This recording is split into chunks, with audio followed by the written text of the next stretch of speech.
آج کے لیکچر میں اسٹوڈنٹس ہم نے یہ ڈسکس کرنا تھا کہ وہ کون سی پاورفل فورسز ہیں جو کلچر کو سب سے زیادہ امپیکٹ کرتی ہیں، اور ہم نے اپنے لاسٹ لیکچر میں پوائنٹ آؤٹ کیا کہ پاپولیشن ایک ایسا فیکٹر ہے جو کلچر کو بہت زبردست طریقے سے امپیکٹ کرتا ہے، کیونکہ ہم ایک پاپولیشن ایکسپلوژن میں سے گزر رہے ہیں، اور خاص طور پہ جو لیس ڈیولپڈ کنٹریز ہیں یہاں پر پاپولیشن گروتھ ریٹ بہت زیادہ ہے، کیونکہ ویسٹرن کنٹریز کے اندر بعض ممالک ایسے بھی ہیں جہاں پر population growth rate actually deficit کے اندر جا رہا ہے. یہی وجہ ہے کہ بہت سارے ویسٹرن کنٹریز نے ویلکم کرنا شروع کیا ہے مختلف ایسٹرن کنٹریز کے لوگوں کو through different immigration and naturalization systems.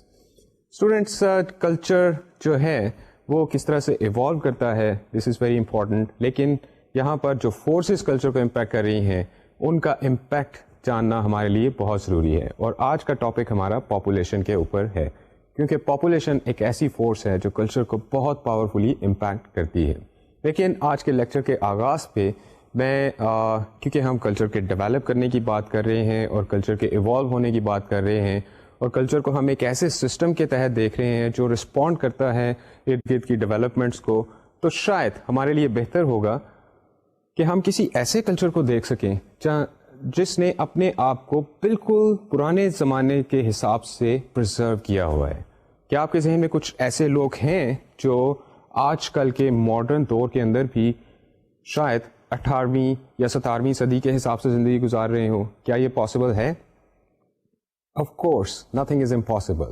کیا آپ جاننا چاہیں گے ایسے لوگوں کے بارے میں جو ابھی تک اپنی زندگی 17ویں یا 18ویں سینچری کے حساب سے گزار رہے ہیں، جنہوں نے ماڈرنائزیشن کے کسی بھی ٹول کو، کسی بھی چیز کو ایکسیپٹ نہیں کیا اور اپنے کلچر کو بالکل اس طرح سے پرزرو کیا ہوا ہے جیسا کہ وہ آج سے 200-300 سال پہلے رہتے ہوں گے؟ اسٹوڈینٹس، اس کے لیے میں آج آپ کے پاس لایا ہوں چند تصاویر ایک ایسے ہی کلچر کے بارے میں.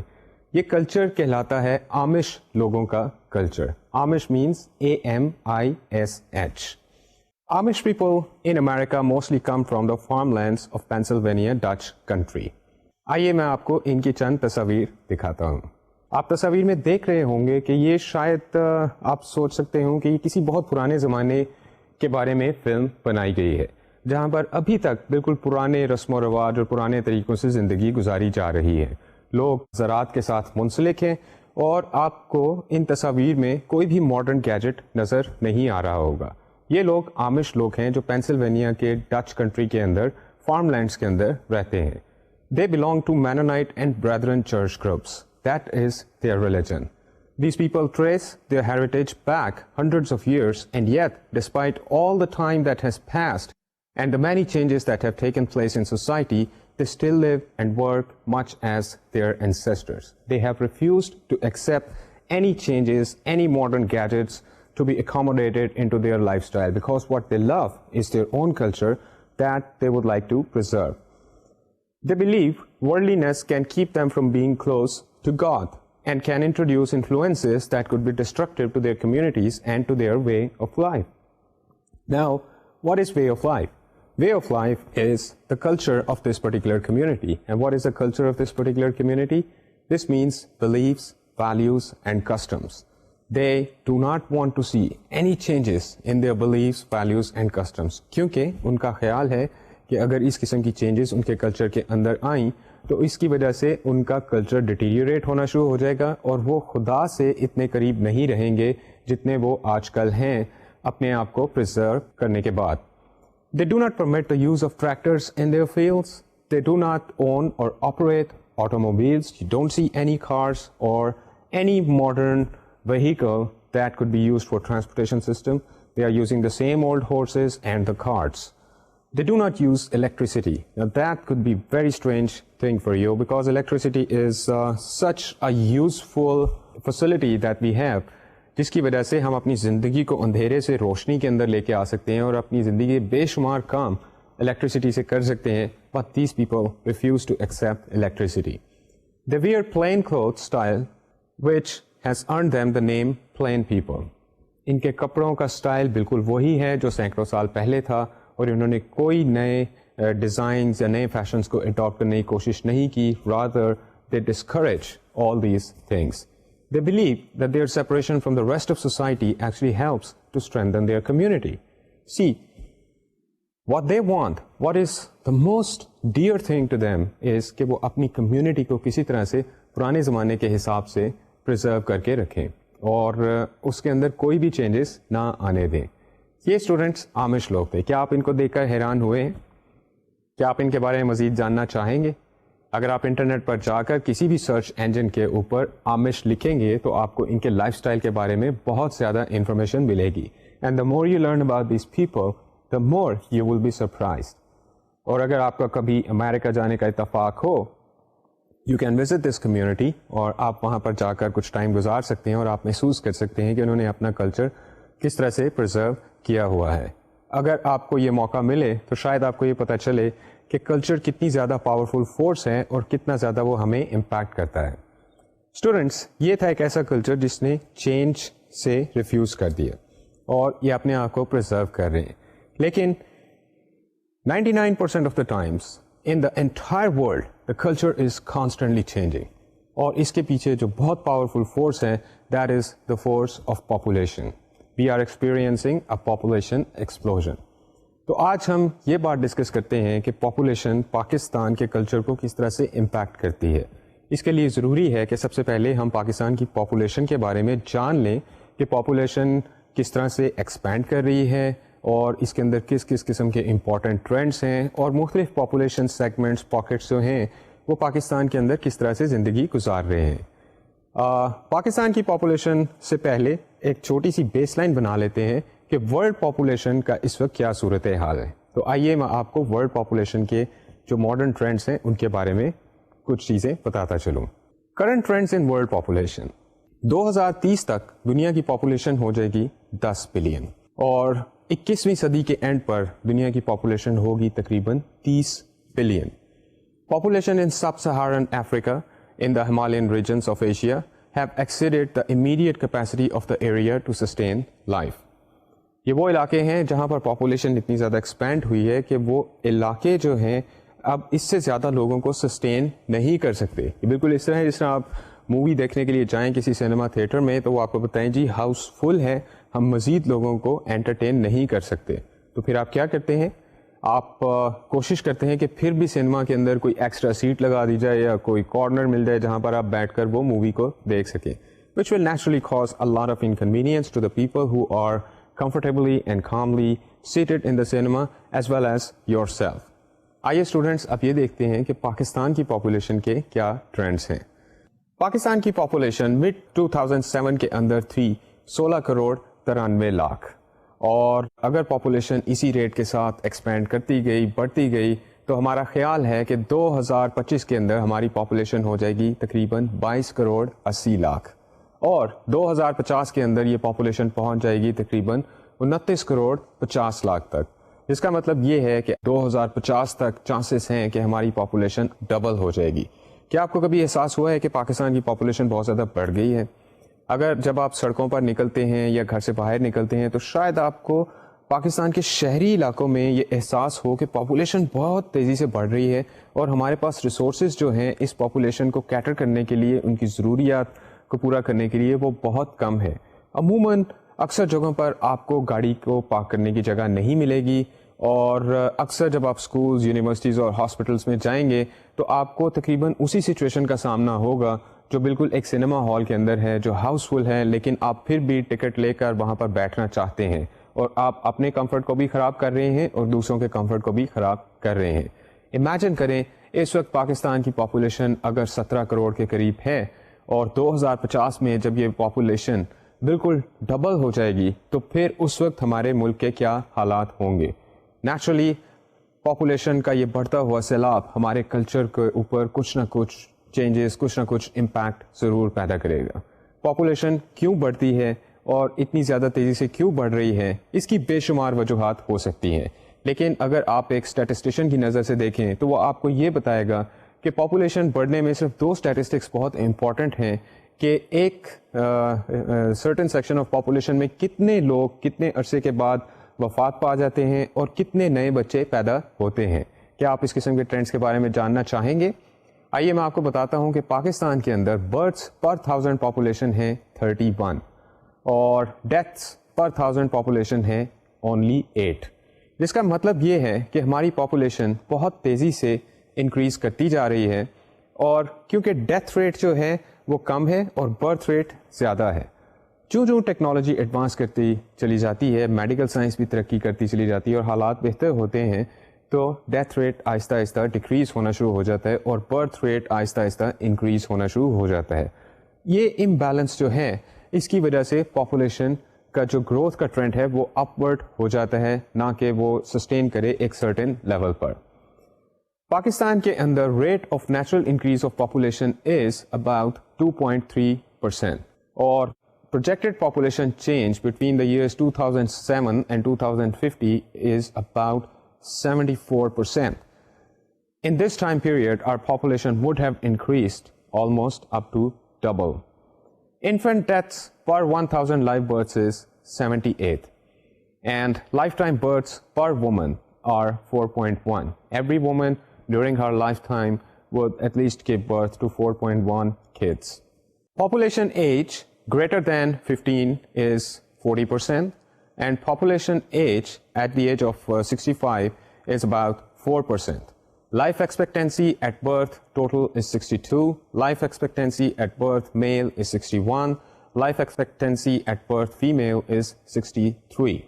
Urban population percentage is about 34. Underweight children aged less than 5 is about 31%. Density population per square kilometer is about 213 people per square kilometer. اور اگر آپ ایجز کے بارے میں جاننا چاہتے ہیں, I have yet some more interesting statistics available for you. This is youth ages 10 to 24. 2004 میں یہ تھے 5.42 کروڑ, اور youth ages between 10 to 24 2025 کے اندر یہ ہو جائیں گے 6.48 crore. Students, this is some very interesting information about the Pakistani population. Population کی وجہ سے جو ہمارے انوائرمنٹ کے اندر چینجز پیدا ہو رہی ہیں وہ کچھ اس طرح سے ہیں, کیونکہ جب زیادہ لوگ ہوں گے وہ زیادہ ریسورسز کو یوز کریں گے, زیادہ نئے گیجٹس استعمال کریں گے, ان کو اپنی فوڈ پکانے کے لیے زیادہ فیول چاہیے, جس کا مطلب یہ ہے کہ ہماری کاربن ڈائی آکسائڈ کی ایمیشن آہستہ آہستہ انکریز ہوتی چلی جائے گی. So some more interesting statistics is like this. Carbon dioxide emission per capita in 2002 was 0.7 metric tons. Natural habitat remaining is only 63%. The rest of it has been consumed by the increasing population. Number of vehicles per 1,000 people is about 2,000. We are almost using double amount of vehicles than the people required. So, what can we do about it? جب ہم گاڑیوں کی بات کرتے ہیں تو میں آپ کو یہاں پر یہ بتاتا چلوں کہ اگر ہم نے اپنے شہروں کو اور اپنی اس نیچرل ہیبیٹاٹ کو پرزرو کرنا ہے تو اس میں سب سے بڑا ہمارا دشمن ہے گاڑیاں, کیونکہ گاڑیوں کی وجہ سے ہمارے پاس یہ ایبلٹی آتی ہے کہ ہم ایک جگہ سے دوسری جگہ بہت تیزی سے موو کر سکتے ہیں. شہروں کی پاپولیشن کے اوپر اس کا امپیکٹ کچھ اس طرح سے ہوتا ہے. جو لوگ شہر کے اندر رہتے ہیں, جب شہر اوور کراؤڈڈ ہوتا ہے تو وہ کوشش کرتے ہیں کہ وہ اس شہر سے نکل جائیں اور شہر کی پیریفریز کے اندر جا کر رہنا شروع کر دیں. یہ پاسبل نہ ہوتا اگر ان کے پاس گاڑیاں نہ ہوتی, کیونکہ ان کے پاس گاڑیاں ہیں تو وہ دور شہر سے باہر روز جا سکتے ہیں اور آ سکتے ہیں, اور جس کی وجہ سے مزید گاڑیاں خریدنے کی ضرورت پڑتی ہے. And the more cars we use there will be more carbon dioxide emission. Now let us see what can happen. More population means overgrazing, more fuel wood gathering and destructive cropping practices. اس کے کیا results ہو سکتے ہیں؟ Ecological transitions leading from open woodlands to scrub to fragile semi-arid land to worthless weeds and finally to bare earth. How many times have you seen that you move out of the city اور اگر آپ کو آج سے 10 سال پہلے وہاں پر سبزہ دکھائی دے رہا ہوگا تو آج کل وہاں پر آپ کو بیرن لینڈ نظر آ سکتی ہے. پھر انڈسٹریلائزیشن جس طرح سے it's expanding like madness, and I would use the word madness because this is totally unplanned, جس کی وجہ سے ہمارے ایگریکلچرل لینڈ جو ہیں وہ ٹوٹلی تباہ ہو رہے ہیں اور ہمارا جو گرینری کا ایریا ہے وہ آہستہ آہستہ ڈیٹیریوریٹ ہوتا جا رہا ہے. Crop lands deprived of organic materials, loss of Earth's ability to hold water, decreased Earth fertility. India, Pakistan and Bangladesh are suffering intense damage of the same sort. جس کا سیدھی اور صاف زبان میں یہ مطلب ہے کہ ہماری ارتھ کا کراپس کو ریز اپ کرنے کا جو لیول ہے وہ آہستہ آہستہ بہت ڈکریز ہوتا جا رہا ہے. دوسرا امپورٹنٹ فیکٹر یہاں پر یہ ہو سکتا ہے resource depletion and environmental deterioration. ہمارے جو نیچرل ریسورسز ہیں وہ آہستہ آہستہ ڈپلیٹ ہو رہے ہیں, ڈیٹیریوریٹ ہو رہے ہیں, because population is expanding very, very fast. And more technological advancements are giving us gadgets that we use and we emit unnaturally high quantities of very dangerous gases into this planet Earth. Resource depletion means erosion of agricultural soil, salinization of highly productive irrigated farmland, deforestation, lake acidification, extensive loss of tropical forests, permanent soil degradation. یہ وہ چند factors ہیں جو ہماری زمین کو آہستہ آہستہ تباہ کر رہے ہیں. کیا اس کے بارے میں ہمارے پاس کوئی پبلک پالیسی ہے؟ اور اگر پبلک پالیسی ہے تو وہ کن چیزوں کو ایڈریس کر سکتی ہے؟ اسٹوڈینٹس, پبلک پالیسی کو ایڈریس کرنا پڑے گا preserving the carrying capacity of earth, اور اس کی ڈائریکشن کچھ اس طرح سے ہوگی: mandating reforestation after cutting, detoxification of chemical by products before disposal, judicious soil management, energy and material conservation, industrial and household recycling, introduction of high-yield hybrids, methods of farming the seas. You see, the world is facing a great challenge, and Pakistan is facing this challenge more enormously than probably any other country. And this challenge requires us to change. And if we have to change, then how would that process of change start? We naturally have to change our culture, because the way we use our land, the way we use our cars, our gadgets, the way we have different types of ideas about our life on this planet Earth, and in a small corner called Pakistan of this planet Earth, we will have to change our norms, values and beliefs and make them more adjustable so that our communities could be more sustainable. That means population is changing the entire face of the country, and if we have to deal with this, then we are definitely requiring some huge cultural changes in our behavioral patterns. Policy change کے لیے بہت ضروری ہے کہ government, business, civil society سب لوگ مل کر کام کریں اور اپنی کلچر کے اندر اس قسم کی چینجز پیدا کریں, تاکہ ہمارے لوگوں کے اندر ایسے بیہیویئر پیٹرنس آئیں, ایسے ویلیو سسٹم آئیں, ایسے کسٹمس آئیں جو ہمیں اس خطۂ زمین کے اوپر مور ایڈجسٹیبل بنا سکیں, ہم زیادہ بہتر طریقے سے یہاں پر ایڈجسٹ کر سکیں. So, students, I have given you a lot of statistics over here, and you must have observed that situation is not really very good. Situation is actually very, very dangerous. یہاں پر میں آپ کو تھوڑا سا population کی statistics کے بارے میں ذرا زیادہ ڈیپ لے کے جانا چاہوں گا, اور میں ریفرنس دوں گا یونائٹڈ نیشنز کی ایک رپورٹ کا. یو این ایف پی اے نے 2007 میں پاکستان کی پاپولیشن کے ٹرینڈز کے بارے میں ایک رپورٹ پبلش کی, جس میں ہمیں پاکستان کی پاپولیشن کے ٹرینڈز کے بارے میں کافی انفارمیشن ملتی ہے. According to this report, Pakistan's urban population is likely to equal its rural population by the year 2030. 2030 میں ہماری اربن پاپولیشن اور رورل پاپولیشن برابر ہو جائے گی. اس کا مطلب یہ ہے کہ ہماری رورل پاپولیشن جو ہے وہ کانسٹنٹلی موو کر رہی ہے ٹورڈز اربن ایریاز. اور کیا اربن ایریاز اتنی پاپولیشن کو سسٹین کر سکیں گے؟ اور اگر ساری رورل پاپولیشن اربن ایریا کے اندر آ جائے تو ہماری رورل اکانومی کو کس طرح سے سپورٹ کیا جائے گا؟ And I hope you know that Pakistan is an agricultural community. اس قسم کی موومنٹ سے نہ صرف ایگریکلچر خطرے میں ہے بلکہ پاکستان کے شہر بھی خطرے میں ہیں. And on top of that our population is constantly rising and rising every passing day. Let us see what are the trends of rural-urban migration, and I would like to concentrate on the female side. According to the report on Pakistan, the proportion of females is lowest in rural to urban migration and highest in rural to rural migration. دیہات کی خواتین شہروں کی طرف کم رخ کر رہی ہیں, لیکن اربن پاپولیشن جو فیمیلز کی ہے وہ کانسٹنٹلی ایک شہر سے دوسرے شہر کے اندر موو کر رہے ہیں. The same pattern has been observed in India. In the rural-urban stream, the share of females is 51% in Pakistan. A relatively large fraction of rural-urban migrants crosses provincial boundaries. The perception that urban migrant is invariably a male is incorrect. Females make up a considerable proportion of migration. Students, یہ ہماری urban اور rural population کا rate of transfer ہے. یہاں پر میں آپ کو مزید کچھ انفارمیشن دینا چاہوں گا کہ یہ لوگ کن حالات میں رہ رہے ہیں. جب پاپولیشن بڑھتی ہے, ریسورسز کم ہو جاتے ہیں, تو کیا گورنمنٹ یا اس ملک کے ریسورسز اس پاپولیشن کی ساری ضروریات کو پورا کر سکتے ہیں؟ اگر نہیں کر سکتے تو پھر اس پاپولیشن کے کیا حالات ہوں گے؟ کیا وہ اچھی لیونگ کنڈیشنز میں ہوں گے یا بری لیونگ کنڈیشنز میں ہوں گے؟ اگر آپ ایک general, I would invite you to make a general conjecture that how do you think the people of Pakistan are living. Are they having very high quality life? Are they having middle quality life? Or are they having poor quality life? What is your guess about it? I guess most of the people would think somewhere between middle quality life and poor quality life. And the statistics that we have actually points out towards poor quality life. اس کے لیے میں آپ کو بتاتا چلوں کہ slum population ہماری کتنی ہے. At least one in every 3 city dwellers in Pakistan lives in slum.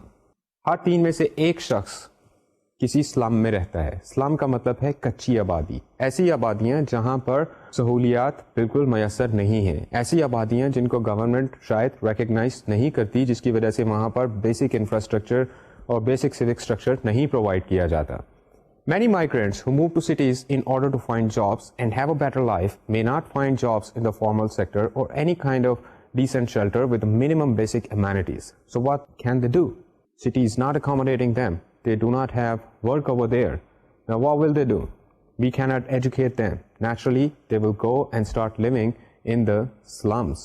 Now, when all this population is coming from rural areas to the urban areas, now what is the situation of increase in population in urban areas? The report shows the share of the urban population increased from 17.4% in 1951 to 32.5% in 1998. The estimated data for 2005 shows the level of urbanization as 35%. 35% is the level of urbanization in our country. The level of urbanization in Pakistan is the highest in South Asia, which means in Pakistan, the greatest population trend which is observed in the entire South Asia is towards moving from rural areas towards urban areas.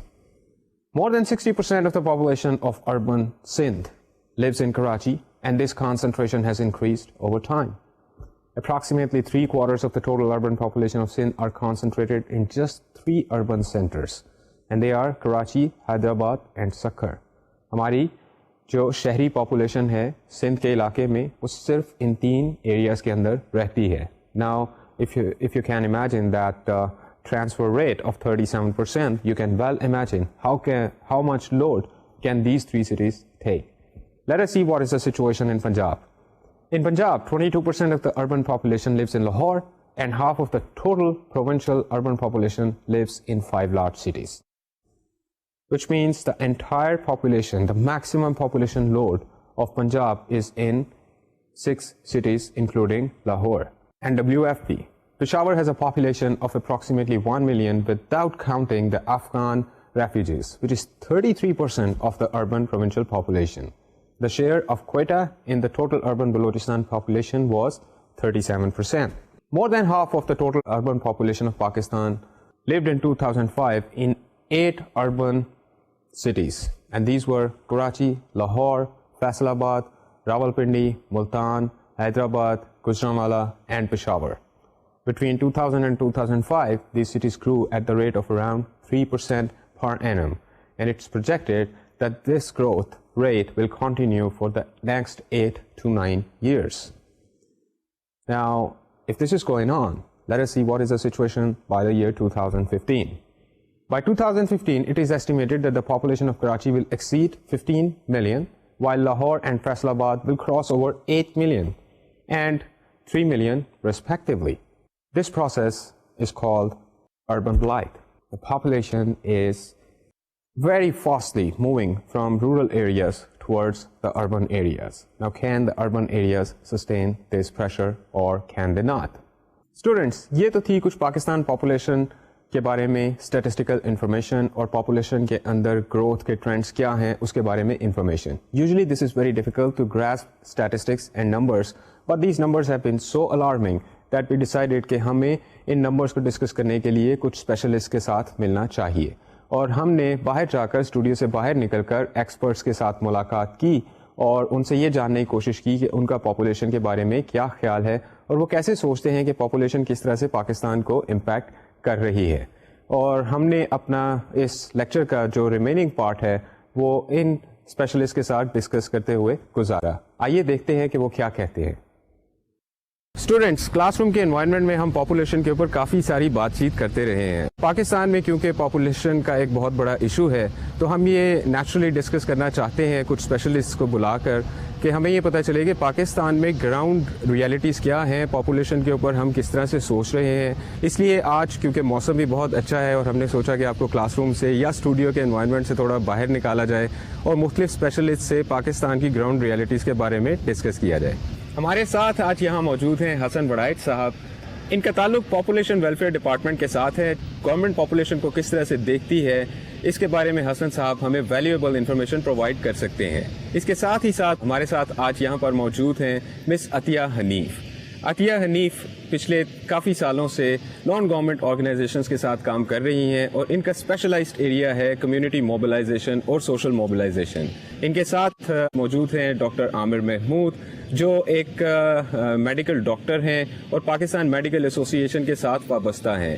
حسن صاحب، government کے level پہ ہم population کے issue کو کس طرح سے دیکھتے ہیں؟ اس میں کیا پازیٹیو چیزیں ہو سکتی ہیں اگر کچھ ہیں، اور اس کے کیا نیگیٹو چیزیں ہو سکتی ہیں، اور گورنمنٹ لیول پہ آپ کیا انیشیٹوز لے رہے ہیں اور ان میں آپ کو کس قسم کی دشواریوں کا سامنا ہے؟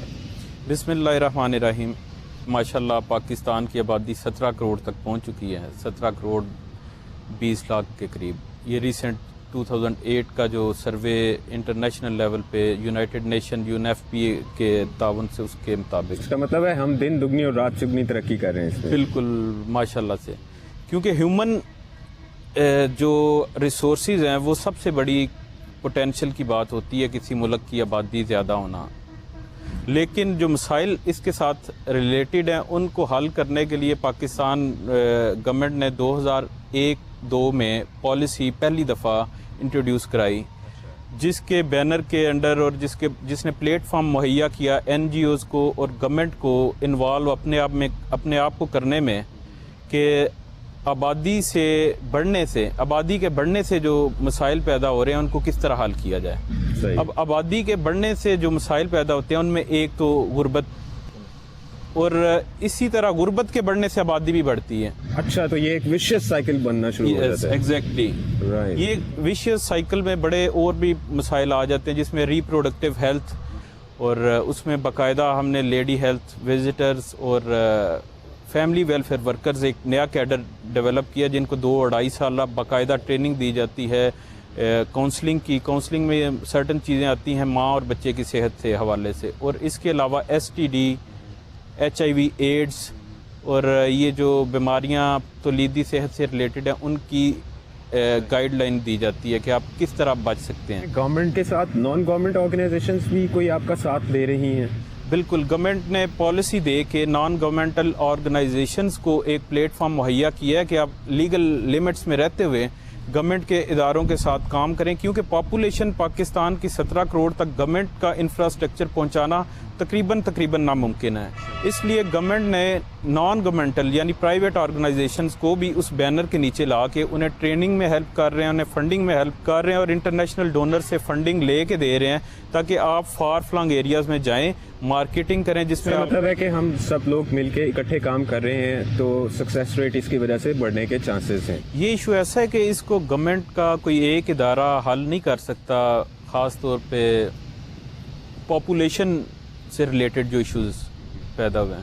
لیکن گورنمنٹ اسے بڑے پازیٹیولی لے رہی ہے اور وہ پاپولیشن جتنی ہماری ہے اس کو ایک گفٹ سمجھ رہی ہے نیچر کی طرف سے. اس کا مطلب ہے کہ گورنمنٹ اور نان گورنمنٹ آرگنائزیشن مل کے کام کر رہی ہیں، اور ساتھ اگر ہم میڈیا کو بھی لے لیں تو یہ پوری ایک سول سوسائٹی کی موومنٹ کے طور پر ہم سمجھ سکتے ہیں. کیونکہ آج ہمارے ساتھ موجود ہیں مس عطیہ حنیف جن کا تعلق ایک نان گورنمنٹ ادارے کے ساتھ ہے اور یہ NGOs کے ساتھ کافی عرصے سے وابستہ ہیں. ان سے پوچھتے ہیں کہ نان گورنمنٹ آرگنائزیشنس کے لیول کے اوپر جو کام ہو رہے ہیں, جو انیشیٹوز لے رہے ہیں, ان میں کیا ایشوز ہیں, وہ کس حد تک کامیاب ہیں, اور گورنمنٹ کے ساتھ آپ کی ہارمونی کیسی چل رہی ہے؟ تھینک یو ویری مچ ولی صاحب. اصل میں آپ جو بات کر رہے تھے اور حسن جو بات کر رہے ہیں کہ نیٹ ورکنگ کی اس وقت بہت ضرورت ہے. گورنمنٹ سیکٹر اور سول سوسائٹی کے تمام ادارے مل کے اگر ہم اس پرابلم کو لیں گے جو کہ بڑھتی ہوئی آبادی کا مسئلہ ہے, تو پھر ہم اس پہ کچھ کنٹرول پا سکیں گے. اس وقت اویئرنیس کی بہت ضرورت ہے کیونکہ ہم ہر طرح سے ریسورسز کو پول میں لا چکے ہیں. آپ کو پتہ ہے پاکستان جب بنا تھا تو ہمارے پاس اس قدر ریسورسز نہیں تھی جتنی ہم آبادی لے کر آئے تھے, بلکہ ریسورسز ہمارے ساتھ نہیں تھے. الحمدللہ ہم صرف خود ہی ایز اے ریسورس بن کر خود سے ہم نے ریسورسز جنریٹ کیے ہیں اور اپنے مسائل حل کرنے کی کوشش کی. ہماری پلاننگ کا میرا خیال ہے ایلیمنٹ کچھ ویک ہے, جس میں ہمیں اب سول سوسائٹی کے تمام اداروں کو موبلائز کر کے اپنے ساتھ شامل کرنے کی ضرورت ہے, جیسے ہیلتھ, پاپولیشن, ایجوکیشن اور اسی طرح انوائرمنٹ کے ایشوز کو اگر اکٹھے لے کر ایک ہم اپنا مسئلہ سمجھ کر چلیں گے تو آبادی پہ ہم کوئی کنٹرول کر سکیں گے. آپ کی بات سے مجھے یاد آ رہا ہے کہ ایک یونائٹڈ نیشنز کا پروگرام تھا ملینیم ڈیولپمنٹ گولز کے نام سے, اس کے بارے میں آپ کچھ بتا سکیں گی اور ہمارا کیا رول ہے اس میں؟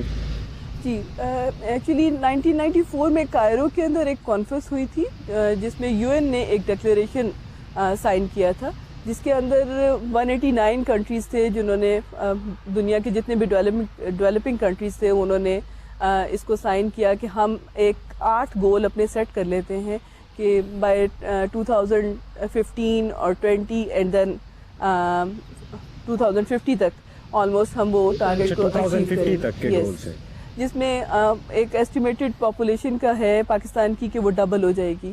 اس لیے ہم نے پاکستانیوں نے بھی اس کو سائن کیا, لیکن ابھی تک کچھ حد تک کہہ سکتے ہیں ایجوکیشن کے حوالے سے کچھ اچیومنٹ ہمیں نظر آ رہی ہے, جیسے یوتھ کے لیے اسکول کا انیشیٹو آپ کو پتہ ہے کہ وہ ایک اچھی انٹروینشن ہے. پاپولیشن کو کس طرح سے چینلائز کیا جائے اس انرجی کو, تو ایجوکیشن کے ساتھ اس کا ایک لنک بنتا ہے. ان کو میئر کرنے کے لیے, جس کے لیے ابھی بہت ضرورت ہے کہ ہم یوتھ کو موبلائز کر کے ان کو پریشر گروپ مانیٹرنگ کے لیے ہم پریشرائز کریں. اچھا, مجھے یوتھ کی بات سے میرے ذہن میں آیا کہ پاکستان ان چند ممالک میں ہے جن میں یوتھ کی پاپولیشن سب سے زیادہ ہے, تو کیا آپ ہمیں بتائیں گی کہ یہ ہمارے لیے ایک ایڈوانٹیج ہے یا یہ ڈس ایڈوانٹیج ہے, اس کے کیا میرٹس اور ڈی میرٹس ہو سکتے ہیں؟ اگر تو آپ دیہاتی کمیونٹی میں جائیں تو بڑھتی ہوئی آبادی میں وہ جو فیملی سائز کا بڑھنا اور بچوں کا بڑھنا ایک بہت قوت سمجھا جاتا ہے, طاقت کے طور پہ لیا جاتا ہے کہ بریڈ ارنر زیادہ ہو جائے گی. UNDP ڈونر ایجنسی ہے جس نے ایک پروجیکٹ شروع کیا ہے جس کے اندر یوتھ کو ایسے انوائرمنٹ کے حوالے سے ٹرین کیا جا رہا ہے جس میں پروفیشنلی ان کو انگیج کر کے اس طرح سے پروجیکٹ شروع کیے جا رہے ہیں تاکہ سائیکولوجیکل جو امپیکٹ آتا ہے بیہیویئر, سائیکولوجیکل اور ہیلتھ کا امپیکٹ کی جہاں پر بات ہوتی ہے, تو ہمارے ساتھ آج یہاں پر موجود ہیں ڈاکٹر عامر محمود جو ایک میڈیکل ڈاکٹر ہیں. ان سے ہم یہ جاننے کی کوشش کرتے ہیں کہ بڑھتی ہوئی پاپولیشن کی وجہ سے جسمانی اور ذہنی صحت پر لوگوں کے کیا اثرات رونما ہوتے ہیں. Thank you very much really for inviting me in this program. صحت کے حوالے سے اگر ہم دیکھیں تو بڑھتی ہوئی پابندی جو پاپولیشن ہے اس کے اثرات کو 2 طرح سے دیکھا جا سکتا ہے. ایک کو ہم کوانٹیٹیو کہیں گے, دوسرے کو کوالٹیٹیو کہیں گے. کوانٹیٹیولی اگر ہم دیکھیں تو اس وقت 170 ملین کی جو ہماری آبادی ہے اس کے لیے پاکستان میں جو رجسٹرڈ ڈاکٹرز کی تعداد ہے وہ 1,30,000 ہے, which is hardly 0.75% of the total population. اور ایک ڈاکٹر آفیشلی جتنے پیشنٹس دیکھتا ہے ان کی تعداد ہے 1876. تو اب آپ خود دیکھیں کہ اس میں جو ایک ڈاکٹر جو ایک فزیکلی جتنے پیشنٹس کو ایگزامن کر سکتا ہے تو 1800 کی جو پاپولیشن ہے وہ اس کے کیپیسٹی سے بہت زیادہ ہے. آئیڈیلی اس کو 200 سے 300 کے درمیان ہونا چاہیے, جو کہ ایک اچھی کوالٹی سروس جو ایک طبی سہولیات دی جا سکتی ہیں ایک ڈاکٹر دے سکتا ہے وہ اس کے اراؤنڈ ہونی چاہیے. جس حساب سے ہماری پاپولیشن گرو کر رہی ہے اور جتنی کم تعداد میں ڈاکٹرز پروڈیوس ہو رہے ہیں ہمارے ملک میں, اس کو دیکھتے ہوئے میں یہ فورسی کرتا ہوں کہ اگر ہم نے کوئی ہنگامی بنیادوں پر ڈاکٹرز کی تعداد کو نہ بڑھایا اور پاپولیشن کے جو شرح نمود ہے اس کو ہم نے کم نہ کیا تو یہ پاپولیشن پر ڈاکٹر جو پیشنٹس کی تعداد ہے یہ بہت زیادہ ایکسیڈ ہو جائے گی. ظاہر ہے کیونکہ پاپولیشن بڑھ رہی ہے اور جیسے کہ مس عطیہ نے بتایا کہ یہ ایک وشیس سرکل ہے, وشیس سائیکل ہے, کیونکہ پاپولیشن بڑھے گی تو اس سے بیماریاں بھی بڑھتی ہیں اور آپ بتا رہے ہیں کہ اس کے لیے ہمیں زیادہ سے زیادہ ڈاکٹرز کی بھی ضرورت ہے. تو ڈاکٹر صاحب کچھ بیماریوں کے اوپر آپ تھوڑا سا ہمارا فوکس دیں گے کہ کس قسم کی بیماریاں جو ہیں یہ پاپولیشن بڑھنے سے زیادہ چانسز ہوتے ہیں؟ دیکھیں کچھ تو انفیکشس ڈیزیزز ہیں جو کہ جتنے زیادہ لوگ کلسٹر ہو کر قریب ایک دوسرے کے قریب رہیں گے تو اس میں بیماری پھیلنے کا اندیشہ ہے وہ زیادہ ہوگا. مثال کے طور پہ ہیپیٹس اے, ہیپیٹس بی, ہیپیٹس سی, HIV. اس کے علاوہ جو کھانے پینے کی چیزوں سے بیماریاں ہوتی ہیں, ٹائیفائڈ ہو گیا, ہیزا ہو گیا, اس طرح کی بیماریاں بہت زیادہ ہونے کی اندیشہ ہو جائے گا. دوسرا جو اس کا کوالٹیٹیو امپیکٹ ہے وہ آپ یہ دیکھیے کہ اس وقت آن این ایوریج اگر ایک ڈاکٹر پاکستان میں شام کو 5 گھنٹے کے لیے کلینک کے اوپر جاتا ہے تو جو ہم نے ریسنٹلی ایک سروے بھی کیا ہے اور اس میں جو ٹوٹل پیشنٹس وہ چیک کرتا ہے دیٹ از اوور 100. جو ہمیں تعلیم دی جاتی ہے میڈیسن کی اس کے مطابق ایک پیشنٹ کو اچھے طریقے سے چیک اپ کرنے میں, اس کی بیماری کی تشخیص کرنے میں اور اس کا علاج معالجہ کرنے کے لیے اصولی طور پر 10 سے 15 منٹ چاہیے ہوتے ہیں. اس کا مطلب ہے کہ جب میں ڈاکٹر صاحب کے پاس جاتا ہوں اور مجھے ایک محسوس ہوتا ہے کہ ڈاکٹر صاحب چاہتے ہیں کہ یار بس جلدی جلدی بیٹھو, مجھے بتاؤ کیا مسئلہ ہے اور میں دوائی لکھوں اور جاؤ, وہ دراصل اپنے اگلے پیشنٹ کا انتظار کر رہے ہوتے ہیں تاکہ وہ سب پیشنٹس کو دیکھ سکیں ایک تھوڑے ٹائم پیریڈ کے اندر. جی آپ کی بات بالکل ٹھیک ہے اور اس میں سارا جو قصور ہے وہ ڈاکٹر کو بھی نہیں ہم کہہ سکتے کیونکہ وہ بھی after all he is a human being.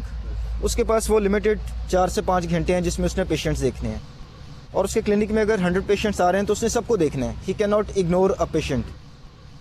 اس وجہ سے اس کو اس تھوڑے سے منیمم ٹائم پیریڈ میں اس پیشنٹ کو دیکھنا ہوتا ہے جس کی وجہ سے کئی چیزیں اوور لک بھی ہو جاتی ہیں. جو آپ بات کر رہے ہیں کہ وہ پوری طرح سے توجہ نہیں دے پاتا, اس کی ایک بیسک ریزن یہی ہے کہ اس کے پاس پیشنٹ پول بہت زیادہ ہے جس کی وجہ سے وہ پوری طرح سے توجہ نہیں دے پاتا. پاپولیشن بڑھنے سے ایک تو ڈیزیز کا انسیڈنس زیادہ ہو رہا ہے, دوسرا میڈیکل کمیونٹی کے اوپر پیشنٹس کا برڈن زیادہ ہو رہا ہے, تیسرا یہ ہے کہ کوالٹی جو میڈیکل چیک اپ کی فیسلٹی ہے وہ کم ہوتی جا رہی ہے. اور اس کی میں آپ کو اگزامپل دینا چاہوں گا کہ اس کا جو ایک ڈائریکٹ اثر ہوتا ہے. پاکستان میں اس وقت جو ٹیکہ لگانے کی جو شرح ہے وہ ایک شخص 14 انجیکشنز سالانہ کنزیوم کرتا ہے پاکستان میں. ایکچولی یہ بھی میرا خیال ہے زیادہ تر انجیکشن کا جو فنومینا ہے وہ کویکس کے تھرو آگے اسپریڈ ہوا ہے جس کی وجہ سے لوگوں کے خیال میں اس سے زیادہ کیور ہوتا ہے اور بیماری ختم ہو جاتی ہے انجیکشن کے ذریعے. حالانکہ کمیونٹی میڈیسن میں اگر ڈاکٹرز کو پڑھایا جاتا ہے تو سب سے زیادہ یہی ہوتا ہے کہ آپ اورل پلز کے ساتھ انجیکشن کم سے کم لگائیں, کیونکہ سب سے زیادہ اس وقت ٹرانسمیشن آف ڈیزیز جو ہے وہ انجیکشن کے تھرو ہو رہا ہے. تو ڈاکٹر صاحب اس کے لیے کوئی میجرز لیے ہیں فور پروفٹ سیکٹر نے کہ کچھ اب انجیکشن تو لگ رہے ہیں, تو اس کا کیا علاج ہے؟ ڈاکٹرز کو بھی زیادہ اویئر کر رہے ہیں اس میں اور پیشنٹس کو بھی اویئر کر رہے ہیں کہ بہت زیادہ اگر ضرورت ہو, فار ایگزامپل پیشنٹ ہاسپٹل میں ایڈمٹ ہے, اس صورت میں انجیکشن کی ضرورت بنتی ہے. بہت شکریہ ڈاکٹر صاحب آپ کا. جی اسٹوڈنٹس, آج آپ نے ہمارے مہمانوں کے ساتھ ملاقات کی اور انہوں نے ہمیں بہت دلچسپ معلومات فراہم کی. آپ نے دیکھا ہوگا کہ پاپولیشن جو ہے ایک بہت سمپل ایشو نہیں ہے. ہمیں یہ پتہ چلا کہ پاپولیشن دراصل ایک وشیس سائیکل ہے. جب پاپولیشن بڑھتی ہے تو اس سے غربت اور افلاس میں اضافہ ہوتا ہے, بلکہ اس کے ساتھ ہی ساتھ بیماریوں کے اندر بھی اضافہ ہوتا ہے. آپ نے نوٹ کیا ہوگا کہ ہم گورنمنٹ لیول کے اوپر بھی اس کے اوپر انیشیٹوز لے رہے ہیں, نان گورنمنٹ آرگنائزیشنز بھی اس کے ساتھ ساتھ کام کر رہی ہیں, میڈیا بھی ساتھ ہے اور پرائیویٹ ادارے بھی اس کے اندر کام کر رہے ہیں. لیکن ہماری کوششیں اس وقت تک کامیاب نہیں ہوں گی جب تک ہم اکٹھے مل کر بیٹھ جائیں اور ایک آرگنائزڈ ایفرٹ کریں. اس سلسلے میں آپ نے یہ بھی نوٹ کیا ہوگا کہ ہم ملینیم ڈیولپمنٹ گولز کی طرف بڑھ رہے ہیں, لیکن یہ ایک بہت بڑا چیلنج ہے اور اس ملینیم ڈیولپمنٹ کو گولز کو اچیو کرنا ہمارے لیے بہت آسان نہیں ہوگا جب تک کہ ہم ایک کانسنٹریٹڈ, ڈیڈیکیٹڈ اور ویل کوآرڈینیٹڈ ایفرٹ نہ کریں. ہمارا وقت ختم ہوا چاہتا ہے. امید ہے آپ کو ہمارے مہمانوں کے ساتھ ملاقات دلچسپ لگی ہوگی. میں اپنے سب مہمانوں کا شکریہ ادا کرتا ہوں. ہمیں اجازت دیجیے. اللہ حافظ.